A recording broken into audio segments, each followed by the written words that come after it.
Zippo Circus? No, look, Wow! read the things there. I've Big written Funny coming to town! Forget about Zippo Circus. Read that. I've written 95 theses attacking the church. Bottomless brunch! Not bottomless brunch. Brilliant! No, this is actually quite a historic moment, and if you read it, it's actually quite radical what I've written. Greg Wallace lookalike! Forget about Greg Wallace! No, stop! Shut up! I've written devastating theses attacking the church for treating us all like we're idiots. Drag me!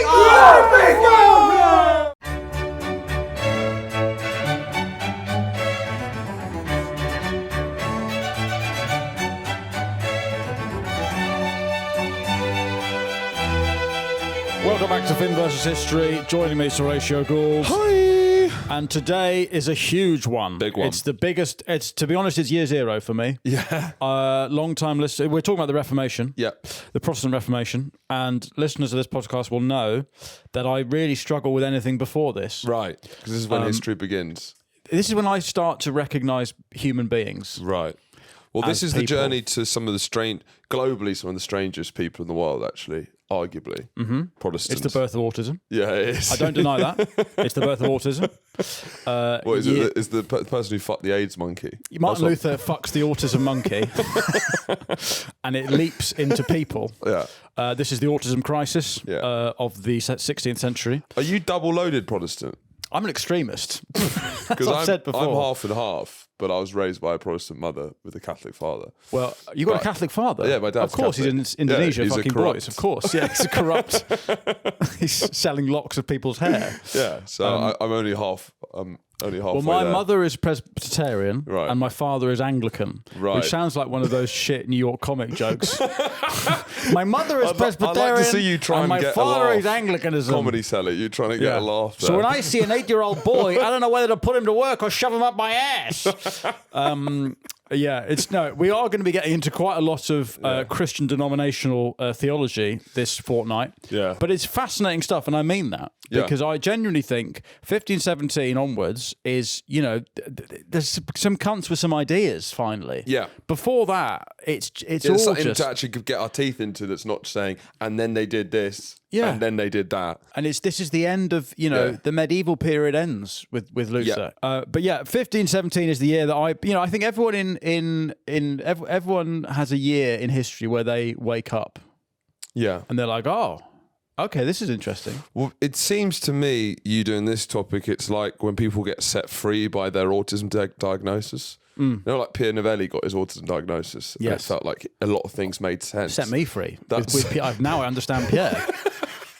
But I it's thought he like- was an early AI. But it's like, I understand why I'm different to other people. Yes. And I think that's you doing this topic is I saying, understand myself. I understand. I finally got a label. I'm Presbyterian.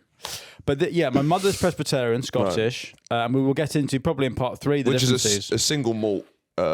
It's highly distilled, concentrated Protestantism. She's an extremist. Not blended. No, it's no, not, not it's cut. not a sweet bourbon. It is No. harsh peaty. It's fucking petrol water. It's sewage water. Yeah. It's Presbyterianism. Yeah. And that's my mother. My father is Anglicanism, and Yes. so is gay. Gay But is- we will get yes, into yes. Anglicanism is gay, but we'll get into that. Yeah. Today Soft. it's It's soft. soft. It's soft bellied. My mother's hard bones. It's lily livered. Yes, it is. Yeah. No, my mother sort of whips my father, basically. That's how their relationship works. So it's the beginning of a 4-part series, and we'll be getting into it. We are in the Holy Roman Empire, the First Reich. Yeah. To give it its proper name. Yeah. So we're in what is now Germany, but it's a patchwork quilt of different Yes, states. it really is. You've got your Saxony, you've Yeah. got your Bavaria, all these they're sort of counties basically. It's like English counties, but if they were They don't know what a country is yet, so they're all No. just fucking freestyling. Yeah. At the moment. And part of the great, Germany isn't a country until the 19th century, so Yeah. they're very late developers Yeah. because they have such strong provincial identities. And a lot of Nazism was trying to sort of make up a long history for a country that's very new, right? Yeah, again, why I like this topic. Yeah. The Nazis are impossible without Luther. Right. Arguably, Luther is the sort of proto-Hitler. But also, Marx is impossible without Luther. That's true. So it's like Luther is arguably of the last 500 years the most important. He's the person. first guy to have a thought that's not, where's my next bowl of porridge? Or like, let's fucking charge. Yeah. He's the first guy who's thinking about stuff. He's the first disruptor. He's very much a disruptor. Yeah. That's how my dad would view him. Right. He'd view him as a sort of a tech disruptor. But your dad's a Catholic. No, but he respects disruption, Of course. in the markets. Right, yes, yeah. He thinks you've got to shake things up, and these are important. He's an outlier. Do not get my dad's threads up, please. Your dad's on Threads. Yeah, my dad's. Oh, look at his golf swing. No, go on his replies. Go on his replies. Oh, the first one starts with listen. So when he's stuck in traffic on the way to golf, he responds to sort of AI images Yes. with truth and logic. Mm-hmm. So AI image destroyed by truth and logic. yeah, there's a lot of anti-Brexit stuff. Wait, here we go. Go down one. So then Dad's educating people who are anti-capitalist on Adam Smith. Read Adam Smith on why capital accumulation is essential for societal growth. Then read any book explaining why consumption without R&D leads to a doom cycle. He's got one like on that. And he's replying to a thread that had 10,000 likes. Anyway, much like Luther, he's a lone man shouting into the void. Exactly, very much so. And also, the printing press is thread, isn't it? It is. So this is Luther's the first guy to go viral. Yeah. You know, and again, the history of going viral has got worse. Yes. When you think of the the literacy and the articulation of a complex idea goes viral 500 years ago. Yeah. And now it's a Korean woman smushing bread into her face. yes, You know, but the West has fallen. I agree, but if we look at the things that Luther was pumping out from the birth of reality, was talking about some absolutely foul things, talking about shitting yourself, Yeah. like that. That comes from the birth. Yes. There was never a moment where it wasn't linked to absolute vulgar crap. Yes, right? that is true. Actually, we'll get into that. So, the Holy Roman Empire is a patchwork quilt of different types of pork-eating Germans, and it is governed by. You've got the two swords theory. Right. One of them is an emperor. To two katana theories. Let's just Two make katana, it. sorry, to put that into context for it's not two girls, one cup, Charlie. Do not get that on the screen. The Holy Roman Empire is not governed by the two girls, one cup theory. Well, it's sort of is. You know, It's got nothing to do with two girls, but one it's cup. sort of two girls, one cup. How? Whereas, one girl represents the power of the emperor. Two denominations. Yeah, and the other one represents the Christ. power of Pope, and together they're on one cup, right?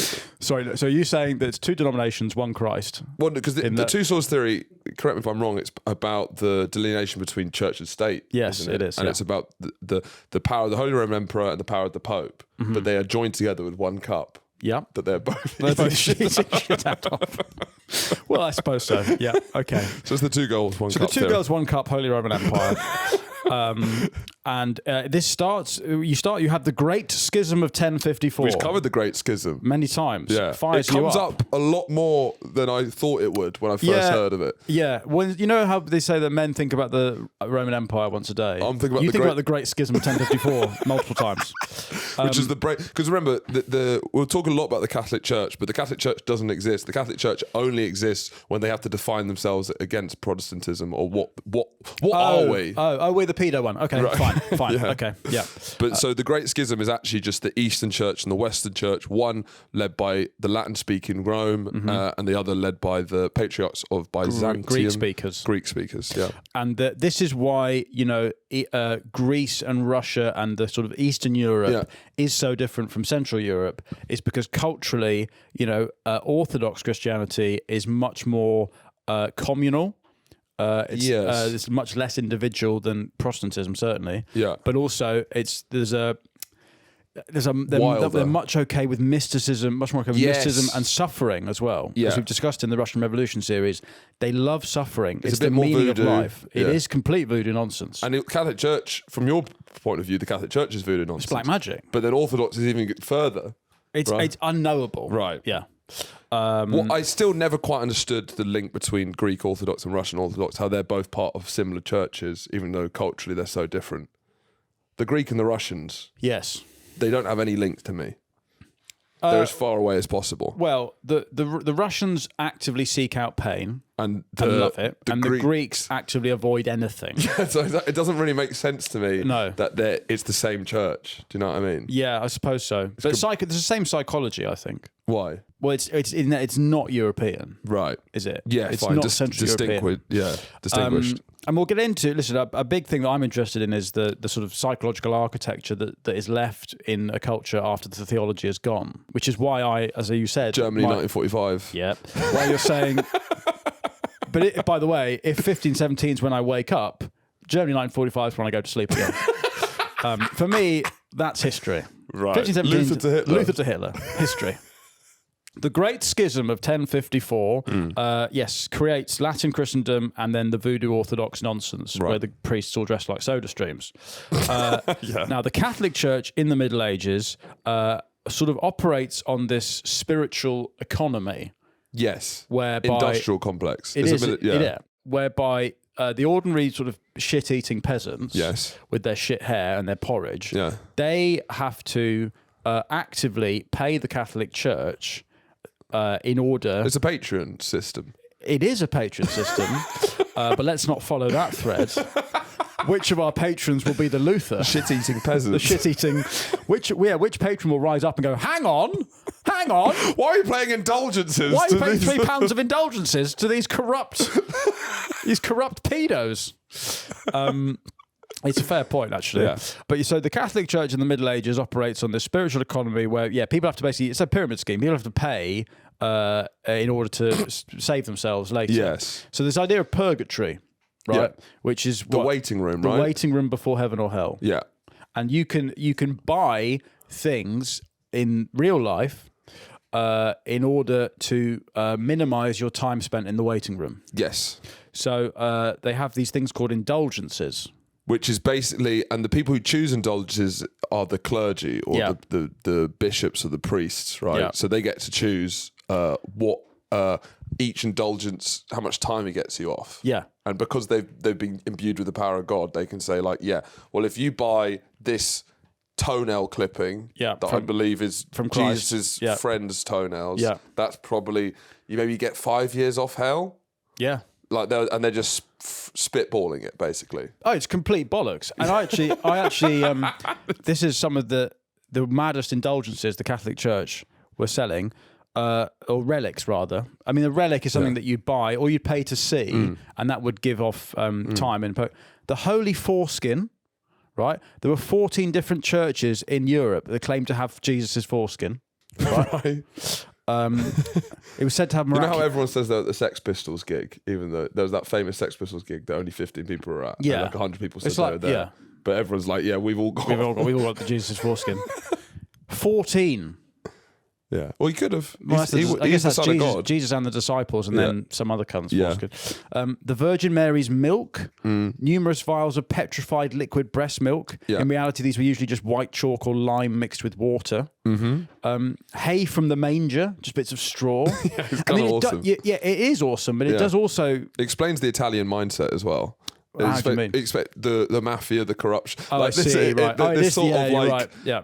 truth is sort of in the hands of whoever's in power, and you could sort of play with it how you will. Yeah, but also the other people are just very, very thick. But that's the early version of the church. You are dealing with a very thick base, and it's only when printing, reading starts growing that you can't keep treating them like shit-eating peasants. But to be fair, they are shit-eating peasants. Just to give the Catholic Church Italians? No, the people at this time, you know. Yeah. So you've also, and we'll get into who Frederick III is, or Frederick the Wise. Yeah. But he's important to the story. But he collects relics such as a lock of the Virgin's hair. Now, many of our patrons will have a lock of Virgin's hair. A corpse of a baby killed by Herod. Yeah. Parts of swaddling from Jesus, fragments of the cross, a thumb from St. Anne.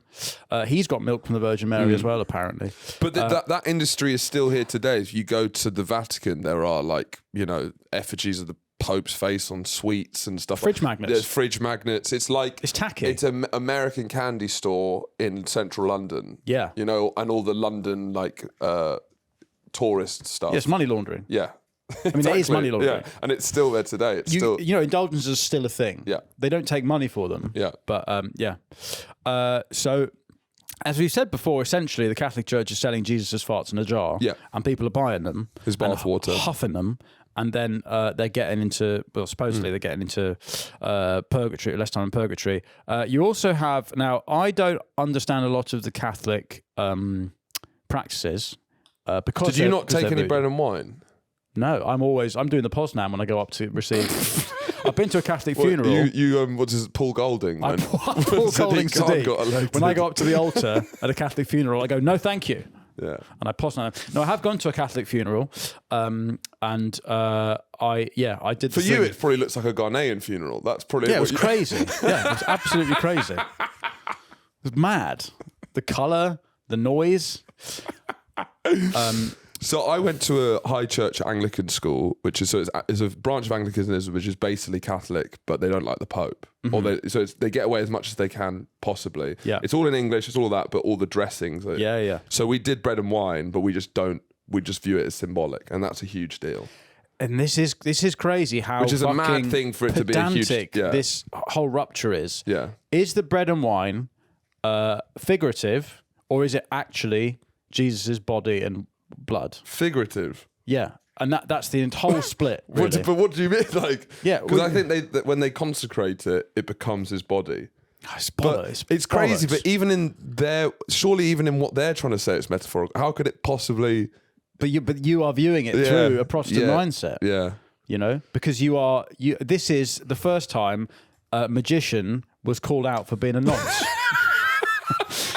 Someone does magic in front of Luther and he goes, oh, would you fuck off? They cancelled Dynamo, basically. It's street performers. It's carnies. And Luther goes, I've had enough of this, right? You're all just shysters. This is boring. You're all nonces. There's Anyway. also Mass, which the Protestants don't have, which are the rituals that at times were literally like the psychedelic sort of. You'd go on for hours. It's and Ooga hours. Booga stuff. It's drumming and. But I went to a Catholic funeral. And they said, like, if you're not Catholic, then just do this when you wakanda it at the altar to say, like, I don't want any bread and wine. So I did that. Why didn't you want it? Hey, Why do you not want it? because it's voodoo nonsense. But you don't like bread? Yeah, but it's not like nice You bread. love bread. I love bread, but now it's a wafer because And they're you like wine. Yes, but it's not actual wine. It's shit wine, and it's a wafer because they're corrupt. They call it bread, but it's not bread. It's a cracker, if it's anything. Right, if it's a nice Pinot Noir and it's sourdough bread, are you If they had some oil that you could dip the bread in, Yeah. and you could spend some time there. You would throw your religious views out the.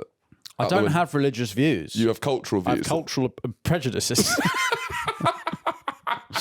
They have the Eucharist will become a big rupture point, but so that's basically the lay of the land. Yeah. In that the Catholic Church dominates the Holy Roman Empire, which is basically Germany. Is that's what it is, isn't it? It goes maybe into Switzerland, But then there's a marriage alliance and it becomes Spain, the Netherlands. Yeah, so it's the dominant force apart from France.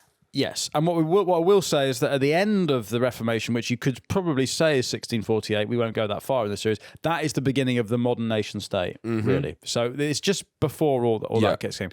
So in the early 15th century, you have a guy called Jan Hus.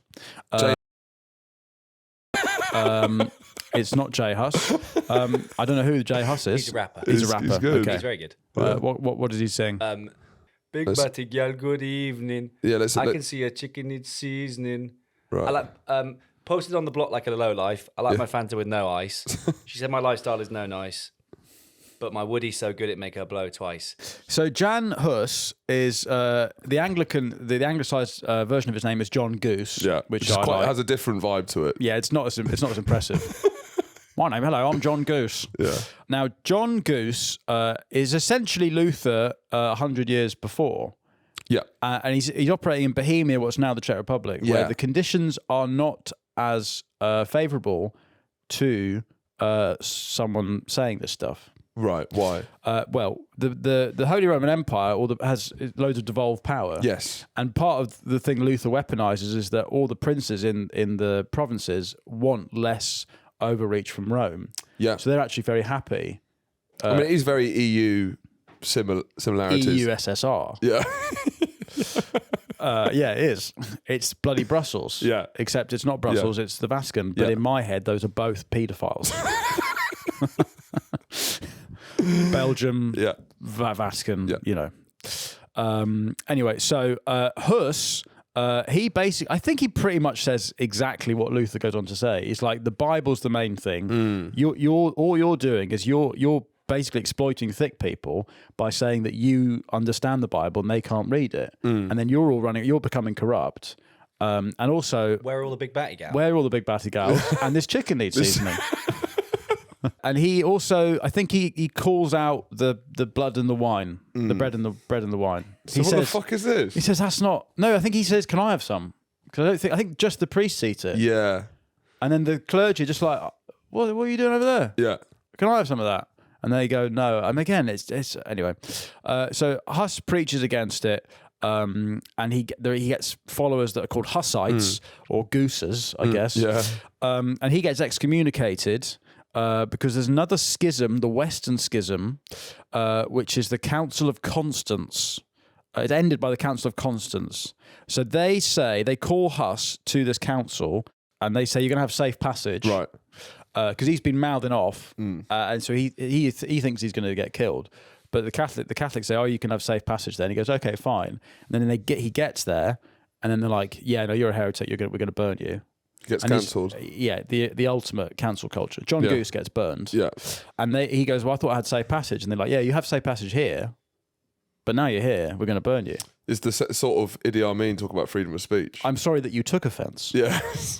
You can have freedom Yeah. of speech. I just can't promise Guaranteed freedom after speech. Beast. Absolutely incredible. So Huss gets burned in 1417, Yeah. which ends the sort of schism. But He's still got followers in Czech Republic and Prague. yes, and now what happens is because he again, whenever there's a Protestant or early Protestant thinker, it kind of folds into like local power dynamics and like revolutions. Yeah. So you get to the Council politics. Yeah, it is. Yeah. So you get to the first defenestration of Prague. Now, we did a very early Patreon episode on the history of defenestration. Yeah. Defenestration is it's weird that they have to have a word for this. It's a brilliant word. Is one of my favourite words. Is the act of throwing someone out of a window. A window, yeah. I don't know if we got to the point. Can you refenestrate someone, which is throwing someone into a window? I tell you what you can do is to place this, to place the Reformation, which is, let's say it's 1517. Sure. That is after the first defenestration of Prague. 1419. And it is before Liam Payne self-defenestrated. Can one self-defenestrate? I think Liam Or Payne's... is it built within the defenestration? Sorry, is someone chucking you out of it? To give it its proper historical name... Yes, you can. The first defenestration of Buenos Aires. Yes, you can. This act is auto defenestration. Now, can you autoerotic defenestrate? That's jump out of the act of throwing oneself from a window. Auto defenestration. Yeah. Can you autoerotic defenestrate? Yeah. I guess you can. Yeah, you can. Yeah, because what you do is you have a really, really long tie. Right, on a balcony, and then you jump off wanking. Like bungee jumping? Bungee jump wanking is autoerotic defenestration. Yeah. But we did the history of defenestration, and there would seem to be a strange history of multiple defenestrations happening in Prague. There are maybe 3 or 4. It's arguably a cultural thing.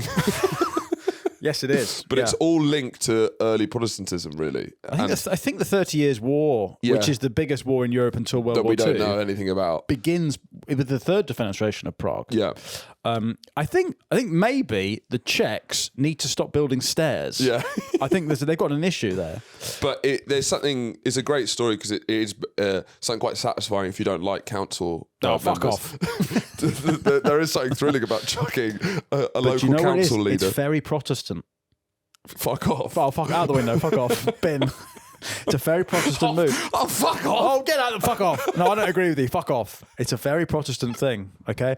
And actually, there'll be a lot of, in this whole story, this whole series, there are a lot of things going out of windows, which is, it's the long road to chucking a TV out a window, Yes. Protestants Protestants don't hold much sacred. They try and keep what they hold sacred as small as possible. No, nothing's sacred. So no one's sacred. We're all going out the window.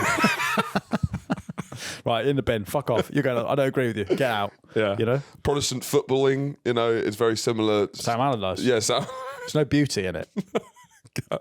There's no beauty to it. Get up top. Fuck off. Out the window. Piss off. Done. We get things done. Yeah. Okay. So this sparks the Hussite Wars, Right. okay, which I didn't realise there are. They basically defeat the whole. They invent asymmetric warfare. They're the first Taliban. What's asymmetric? Oh, right. Guerrilla Yeah. warfare, right? They're the first Hamas, whatever you want to call it. They are between 1419 and 1434. Hosmas. Yeah. They're Czech Taliban fighters, Right. and they invent the howitzer. The word howitzer comes from cannons. What does howitzer mean? It's like a type of cannon, Right. But they basically invent pistols. They basically make a little hand pistol, and they also invent wagon defenses, which is how Americans. Oh, yeah. So when we did Rorke's Drift, Yeah. they have a thing called a lager. Yeah. A wagon lager. That comes from this. Right. So Because those are German words. Yeah, the idea of making your wagons and making a circle and using that as a defense. So the Holy Roman Empire, they go on 5 crusades. Yeah. You sort of make a bukkake as a defensive position, right? You will get round in a circle. Yes, but you're facing out. Right. Okay. So It'd be pointless. It'd be an outward-facing bukkake. Yeah, is that a bukkake, I suppose? If there's a woman kneeling and then you all turn your backs like Paul Cotting, jizz elsewhere. Yes, I'll tell you what it is. No, it's but it's a Britain first bukkake, where there's a Muslim on the knees and you go, no. And you all turn around and you whack away from them. Yeah, I guess if a woman thinks she's entering a bukkake and then you do a reverse bukkake as an act of protest, Yeah. I think that's a very powerful political. What are you saying, though? It is powerful. What's the statement? She's expecting 15 loads in her face, but actually, if 50 people all agreed that this is going to be a mass strike, Yeah. it's the power of the union, it's the power of the strike. Yeah. You're all collectivizing. You're turning your backs and you're coming. And then she's left unbukkakied. It is a powerful image. I'm not sure what it says, I suppose. Yeah. Anyway, so the Hussite Wars are actually they're quite interesting because they defeat. There are 5 crusades that the Pope sends, and they all get defeated. And then there's 5 crusades. 5 crusades. They can't defeat them because they also they have all these because they're basically peasants. They have these farming, I guess, plows, and they make them like into sort of tank traps, but for horses. Right. Anyway. They develop asymmetric warfare, and they can't. They're like the Boers, basically. Yeah, absolutely, they are. Yeah. So I think by 1434, there's a kind of fragile peace where Bohemia, nowadays Czech Republic, they're allowed to be goosey Protestants, right? Hussite or whatever. Yeah, that's the only area. So being a Bohemian, is that at all linked to being Czech? Yes, being fruity. Bohemian. I think that's the 60s. It sort of means gypsies. like gypsy, right? Oh, I love that. So if I call someone Bohemian, I'm calling them a gypsy. Yeah, that's perfect. But then Tyson Fury doesn't seem very Bohemian. No. I'd fight you. Bloody hell. Kooky it's like guy. a Moulin Rouge. Fucking hell. Been to India, have we? Anyway. So the Hussite Wars ends with this fragile peace where basically Bohemia and Moravia... I'm going to Bussite. Go on. There we go. Oh, fuck, I'm going to Bussite. Had to get it out. So they end with a kind of uneasy sort of peace where the Holy Roman Empire just sort of says, okay, well, they can stay doing their mad goosey stuff. But when Huss is burned at the stake, he says, now I'm paraphrasing, but he says something like, you may have cooked this goose, but in 100 years' time, there'll be a swan who you can't burn. Damn.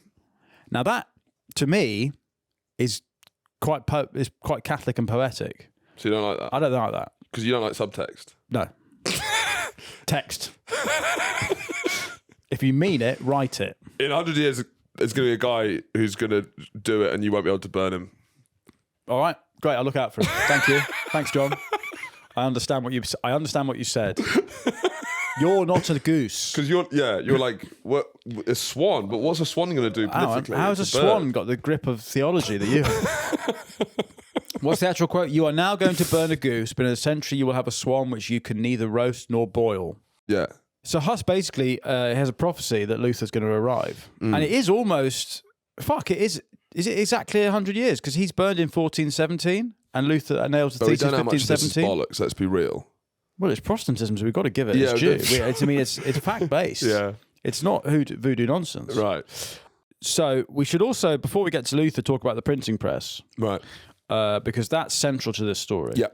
A guy Completely. called Gutenberg, it's not Steve Gutenberg, he invents does he invent the printing press? I think printing presses are around a bit beforehand. Well, there's some in China, I think. Bollocks. Yeah, China and Korea. Yeah. But Johannes Gutenberg invents But the they're first... printing octopus porn over there. Like, they're not using it for... Yeah, you're right. Yeah. But then what is it about porn breeds invention? Yeah, so yeah, it's always... Yeah. It's at the forefront of new technology is always pornography. Porn and takeaway. Yeah. Because it's blokes running it. Yeah. I want that guy to send me food while I watch porn without getting up from my Well, chair. I watch porn about a delivery guy Getting fucked. getting fucked. Like, with him getting fucked. So the Gutenberg press is invented in the 1450s. The Gutenberg press, lovely stuff. That's nice, Middled yeah. that, yeah. 1450s by Johannes Gutenberg in Mainz in Germany, and he's the one who first prints a German translation of the Bible. In the blood beginning. I thought Luther did the first translation. Oh, no, he did No, it from from the original Greek. Yeah. Right. So the Bible, remember, the Bible's in Latin, and all the clergy can only read Latin because everyone's They thick. and- paywalled it. They patroned it. Yeah. So I suppose the equivalent would be Luther, one of our sort of horrible, smelly patrons.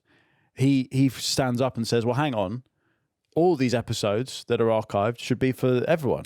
It's sort of like getting cancelled for what you've said behind a paywall. That's what he's gone in there and saying. What the fuck are you guys been doing in here? Yeah, it's a fair It doesn't point. say It's any a of fair this point, stuff. actually. Yeah.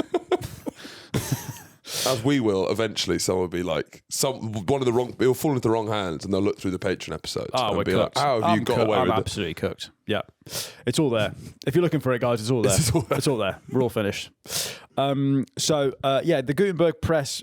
He's the first one that makes it into German. So people start reading, which. Everyone's doing their own research, and doing your own research, even the modern conspiracy theorists, which is kind of mainly in America, but we have a lot in Britain. David Icke, it's more of an Anglosphere thing, You're right? saying this is the long road to Holocaust denial? The act of being a conspiracy theorist has Protestant sort of Question everything. do your own research. Do your own research. Your view of the world is truth. It's just my It's not relationship. what you're being told. No, That's it's why my America, relation- which is a Protestant philosophical country, Yeah. is so skeptical of any sort of state, Yeah. anybody telling them it's me on my ranch, what I believe on my forum. my relationship with the Holocaust. I don't care what you say happened. I have my own relationship to it. And through my relationship, I will achieve salvation or jail time. Yeah. Basically, there's also Gutenberg. Gutenberg. There's a theory that as people read, their IQ goes up because there's a book coming out by a guy called James Marriott, who I really like, writer, who says that there's data now that IQ is starting to go down because reading Makes is going sense. down because everyone's just gooning. Yeah. So let's get to Luther, who is Tom Holland says he's the most important guy ever. Well, of the last 600 years. And what was interesting about with Tom Holland, who this is his sort of expertise, I think he was implying that what makes him so special as a figure is the revolution wouldn't necessarily have happened without him, which I don't know if I agree with. No, because John Goose had done it. Goosey had done it, but basically that it wasn't just a natural thing that was going to happen. It was Martin Luther who really as a historic figure made it happen. Yeah, so he's I don't know I guess because works. he's charismatic and he forces it Sort through. of, yeah. But so Luther is born into what's his dad, a farmer or something, some shit. Anyway, as a merchant maybe. Yeah. But Copper miner, copper miner and smelter. All right, so neither of those things. Yeah. But he owns the mine, and so he basically raises the family up to become middle class. All of these people, Yeah. these great historic figures, are their dad is like petit bourgeois or owns something. Yeah. It's Mao, it's Lenin, and my son's going to grow up to be a terrible, terrible man. A terrible man. We can't know what depths he will plummet to. God. I mean, we started potty training him, and this weekend he said, "I need a pee," and I went, "All right," and I turned my head round, and he peed everywhere around the potty. And then he went, "Oh, slip," and he just started rolling around in this piss. And so do you think that's going to be a symbolic of how he treats? I think he will make a severe rupture with the Anglican Church at some point. You know, he's clearly got a lot of theology. Right. In there. Yeah. So his dad's called Luder, but he modified it to Luther, or Martin did, Right. to try and make him sound. Luder. Luder. Yes, his dad was called Lord Luder. And so he's like training to become a lawyer, I think. But then and his dad really wants him to become a lawyer. But he at some point has these like, he goes to Erfurt to study law, but he calls the place a beer house and a whorehouse. But that's a bad thing. Okay.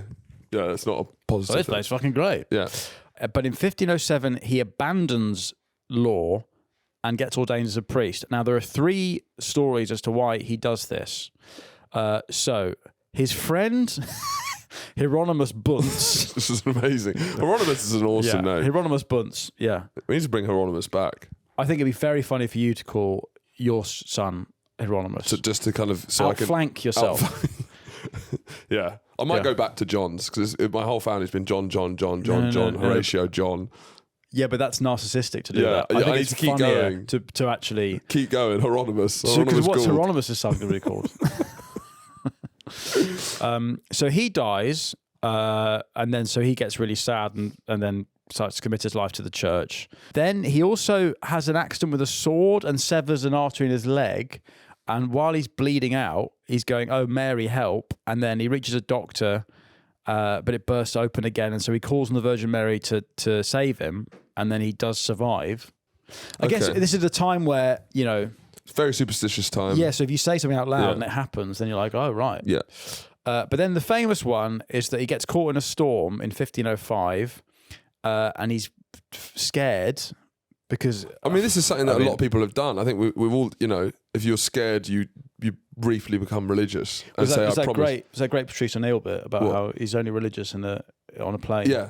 Yeah. I promise I'll become a devout thing if you just So let me live. he's getting on the plane. He's like, "Oh, let me help you with your bag." And then as soon as the plane lands, he's like, "Nah, fuck off." So there's a storm happening, and this is all in is it Saxony? I think, which is sort of a big part of South Not north, right? Germany. Is it North Germany? I thought so. Where is Saxony? Let me just get my It's bearings. below Denmark, I believe. It's east. Oh no, it's not. It's south. No, it's above Bavaria, Saxony. Yeah, East Germany, really, Right. on the border with. Well, I guess it's on the border with Prague, with Czech Republic, so it's near the Goose and stuff. So he gets caught in a storm, and he shouts, "Help, Saint Anna! I will become a monk." And eventually, the storm stops, and he becomes a monk. So he actually follows it through. Yeah. Fair play to him. He sort of becomes like an internet sensation professor. Right. It's similar to Jordan Peterson. Yes. In that that's kind of Very much so. He's a sort actually. of academic, but he punches Firebrand. through into the mainstream. Right. Yeah.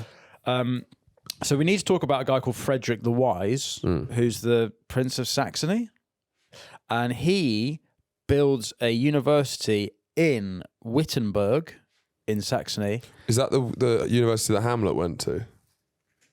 Is it? Well, so when Shakespeare's writing, which is not long after this, Wittenberg, it's near where the printing press was. It was that university. Yeah, he went to With his friends Horatio Rosencrantz. Rosencrantz is what I should call Rosencrantz and Guildenstern of our Hieronymus twins. Rosencrantz Gould would be good. So yeah, he founds it's this all around that university, time, and then yeah. Luther becomes his sort of star academic. Right. Now, Frederick the Wise, he's an elector, and again, the Holy Roman Emperor has these electors that they choose the Pope, Right. so they have quite a lot of power Yeah. in the system. And he loves relics, as we said earlier. So he's got 19,000 relics. So you can pay him to go and see twigs from Moses' burning bush, thorns from the crown of thorns, virgin's hair, dead babies, you name it, right? And so He's a comic book collector, sort of. yeah, Yeah. he's a comic book guy. Yeah. And so if the Wittenberg is a major pilgrimage site. Okay, so between 1512 and 1518, Martin Luther is a professor of the Bible. So he gives lectures, and he's always reading the scriptures. And he starts to get increasingly pissed off by indulgences, because the Catholic Church at this point has gone mad. Like, it is so corrupt But also so much of the Catholic Church rituals, and this is the kind of philosophical understanding of Catholicism, is that over hundreds and hundreds of years, the church can develop rituals that become in themselves godly and divine because the Pope is speaking himself to God. So if the Pope says something, that can become scripture, that can become holy. Yeah. And he's basically reading the original text, and all of this stuff, none of it's in there. Yeah. So he's just, I don't know why we're doing any of this. Basically. It's the first hum actually. Yeah. Yeah. Hum actually. Yeah, it's one of the biggest hum actuallys. It's one of the loudest hum actuallys. The whole of Europe heard him say hum actually. Yeah. Hum actually. The hum actually that travelled around the world. Martin Luther. So in 1517, right, the church had the Catholic Church had tasked a guy called Johann Tetzel, who is the Grand Commissioner for Indulgences in Germany. That's his title. He was told to collect money because St. Peter's Basilica needed a new roof. And Tetzel was a fucking he was a con man essentially. But here's the pros and cons of the Catholic Church. It's corrupt how they're getting it. They're extorting. But they're building shit-eating. But they're building something. Now we don't know about any of the shit-eating peasants, but we do still have St. Peter's Basilica. Do you know what I mean? That's true. That's true. But there's no corruption and there's shit roofs here, but it's fine. Yeah. Isn't it? Yeah. Yeah, I guess so, but be nice to have some nicer buildings. Would you rather ultimately would you rather go to a Weatherspoons in an old Art Deco cinema? Yeah. Or a flat roof pub, which was cheaper. Or get with your dad. Or get with your dad. Yeah. Well, that's not. Why is that irrelevant? Well, just to throw some kind of. I'll probably go to the old Art Deco cinema, right? Yeah. Wouldn't you? I get with my dad. I sort of say is you don't give a fuck. Whatever's nearest, whatever's closest. Yeah, right. So Tetzel claims that his indulgences are so effective that even if someone had raped the Virgin Mary, he would be assured complete remission from purgatory. Right. So that is pretty. This is the thing about Catholicism, is that it does sort of encourage sin. Yeah, because you can get out of it. Because you can get out of it. Yeah. Right. And it's like it gives you unattainable marriage, stuff like that, and so then it's just kind of really encouraging you to be on edge, and guilty and shameful. But also, like, if you go, oh, brilliant, well, it's almost, you say, oh, if you rape the Virgin Mary, you can get out of it. Then that will encourage you to go, well, great, then I'm going to rape the Virgin Mary. Yeah, I'm sorry, sorry, I did that. Yeah. Can I buy that now? 10 Hail Marys. It's basically a Rape the Virgin Mary pass. Right. I mean, the Catholic funeral I went to was my ex-girlfriend's father, who I never met because they had a restraining order out against him because he was Catholic, right? Catholic Irish. Right. And he would treat his family awfully, but then he would just, stories of like on the way to school, he'd just open the car door and just pick up a homeless guy and say, let's give him a lift. And then make my ex-girlfriend just sit in the back with her sisters and be like, oh, doing a good deed. Oh, right. Because it's like... karma. Yeah. And then, he's been awful at home, but he's given the homeless guy a lift. The homeless guy, by the way, didn't want the lift. Whereas... He wanted to stay... He had quite a good spot outside the front of PHS. But my point is... But he's forcing him in to try and get his own points come on, get in the car now, would you? Yeah. Come on, because he is seeing... his life through a series of like spiritual transactions. And then like the ultimate counteraction is when we'll come to Calvin, who basically says, you're either a sinner or not, you have no choice. You have no choice. You're fucked or not. Calvin's my goat. But doesn't Calvin basically say it's predestination? Hashtag my president. From when you're born, all of your sin is already counted up. Yeah. So you're already going to hell. No. There's nothing you can do. No. You can prove. There's nothing you can do, but there are signs that you are predestined. Right. Yeah. Johann Tetzel is basically giving rape passes out. And Luther goes, I don't know about this. Yeah. And Tetzel maybe comes to Saxony, I think, and starts selling it. And it's like a fucking traveling circus. Right. So what's the thing? He has a saying like, oh, if there's coffers in the coin, I don't know. It rhymes. I'm Protestant, so I don't really have any trouble with poetry. Rhyming. What do you mean? Why are you rhyming? Just say what you mean. Yeah. In 1517, Tetzel's knocking about, and Luther is going, do you know what? I think this is all bollocks. I can't remember what bit of the Bible he's reading where he has his revelation, but he's like, oh, this is actually what this is about. It's not about the Catholic Church. Yeah. About the church, rather. So he then writes these 95 theses, and White guy with a manifesto, basically. it's the First Manifesto. Oh, that's what it is. As soon as the coin in the coffer rings, the soul from purgatory springs. Right. Nonce. Okay. So he writes on 31st of October 1517, he writes to Bishop Albrecht to protest this. And the letter is actually called The Disputation on the Power and Efficacy of Indulgences, but that becomes the 95 Theses. And he's basically saying... So the 95 Theses is a letter about indulgences? Yes. Right. That's all it is, actually, initially. Right. That's all Okay. it is. That's interesting. And supposedly... There's this great tale that he nails it to the door of a church in Wittenberg, but apparently, he didn't. Right. Why does the Pope, whose wealth today is greater than the wealth of the richest cause? It's not Martin Luther King. Yeah. Have you just found that out? I have a dream. No, we will not pay indulgences This to get into church heaven. will look way more boring. Yeah. So it's not Martin Luther King, but so Martin Luther, does he nail it to a church door? We don't actually know. Some people say he doesn't. Martin Luther Monk. Martin Luther. Hashtag my king. Yeah. Hashtag Martin Luther Slay King. Cooking. Cooking. Martin Luther Cooking. Yeah. But anyway, so I think what he does actually is he just writes some letters to some bishops to try and spark debate. He's encouraged. He's playing devil's advocate. He's The encouraging. first guy to play devil's advocate. Yeah. This is your dad. Debate me. It's debate me, guy. Yeah, it's this. It's going to uni campuses. What, it's Charlie and say- Kirk? Yeah. It's the first Charlie Kirk. It is. The first Charlie Kirk. Yeah. He's using truth and logic He is to destroy liberals. Catholicism. Yes, the Catholic Church are a bunch of libtards. Yeah. And Luther is But destroying really, them. with this whole story, on both sides, the right and the left, like the modern way that discourse happens, so much of it does start here. Cancelling excommunication, Yeah. virality, Yeah. you know, all Yeah. of this stuff. Claiming someone's a heretic, that all kind of, you can see that today, basically. So on the 15th of June 1520, Pope Leo X sends Luther a papal bull, which is like I don't know why it's called that, but it's Does just does it look like a bull? It's or an is it order. just It's an like order. a letter? It's like an order, isn't it? Yeah. It means blob. blob. In Italian. What? So, blob. so my wife's on the bull. Yeah. I quite like that actually. My wife on the fucking bull. She's been really angry because she's riding a bull. Right. So It's also red, isn't it? oh, red rag to a blob. Yeah, is that what that means? Yeah. Tampon to a blob. Red rag to a bull. We can't know. Anyway, so Pope Leo sends sends a blob to Luther Blob in a letter. saying, recant your ideas in 60 days or you will be excommunicated, which means cut out from the church.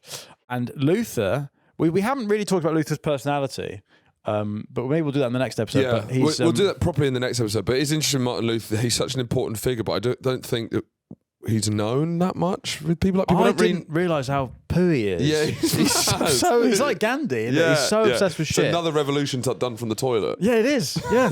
Which we'll get. It's the stuff he writes is absolutely insane. It's crackers. But we don't. No one, for such an important figure, it's weird that no one has any.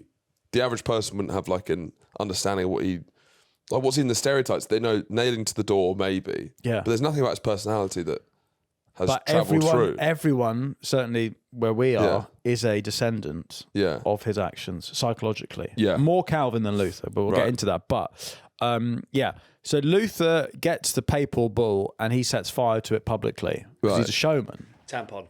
Yeah, he sets fire to a burning tampon in December 1520.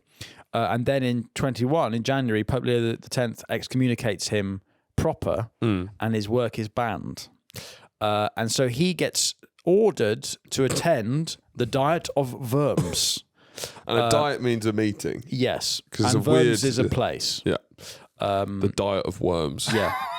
It's live not. on the It's diet not of worms. Charlie. It's not Charlie's breakfast. Got fucking dog food, right? So this will be a big crunch point because it should be said that Luther has gone viral. Yeah. Right. His 95 Theses, he means it just to be a discussion amongst academics, but it goes properly viral you can because of the print it. printing press, Yeah. and it's in German. So he is the first viral video. Why are you pray? So he's got a lot of followers, and he's getting quite cocky. He's Jordan Peterson. Yes. He's destroying people in public. Yeah. With truth and logic. Yeah. And so the Pope excommunicates him and then orders a showdown, like a big debate. Yeah. Charlie Kirk versus Hassan Piker. Yeah, We're yeah. going to thrash this out. Yeah. And the Diet of Worms will cement Luther's reputation. Yeah. And we're going to get to that in the next episode, which is already on our Patreon, where for £3 a month, you get instant If you pay access. some indulgences, Yes. you will be allowed safe passage to heaven. Yeah, So do. my farts in a jar are there. If you've sinned, pay £3 a month, And you've your sinned. your sins will be washed clean for simply £3 a month. No one's really watching the Patreon, but yeah, your sins will be absolved. When you're told your mum to fuck off, just £3 a basically, month. The £3 a month is basically atoning for you telling your mum to fuck off. Yeah.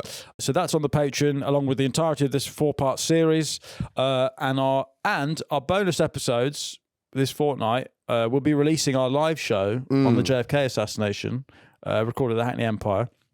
That'll be on this fortnight at some point. And there's a whole host of bonus episodes. So that's on the Patreon. But if not, we'll see you on Thursday for the continuation of the greatest event in world history, the Reformation, and the holy man that is Martin Luther. Until then, Goodbye. goodbye.